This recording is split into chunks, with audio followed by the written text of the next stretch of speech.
Hi ma'am, I'm Loreline Pasco, BSBA 3, and my observation po sa kung paano po kayo as a teacher is yung maayos po na pagtuturo nyo. Kasi po, napapansin ko po na isa po kayong teacher na hindi nyo hinahayaang merong isang estudyante na hindi makagets ng topic. Like, opo, ako po, aaminin ko na kinakabahan ako palagi kada may recitation kasi I'm a type of person po kasi na mahiyain and hindi sanay sa public speaking.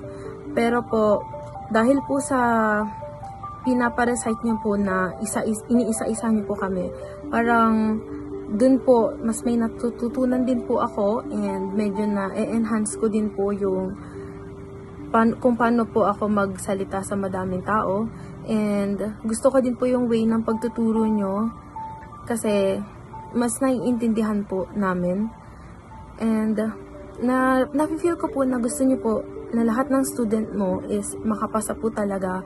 Kaya ginagawa nyo po lahat at sinashare nyo rin po lahat ng kaalaman nyo doon sa topic na tinuturo nyo po. And ang gusto ko din po is yung pagiging understandable nyo po sa mga estudyante nyo. Hindi po kasi kayo yung type ng teacher na kakainisan ng student dahil madaming pinapagawa, ganun. And thank you po kasi na-appreciate niyo po yung mga gawa namin at yung mga sagot namin kahit minsan hindi po tama. Or kahit po maikli lang po yung mga sagot namin, na-appreciate niyo po yun.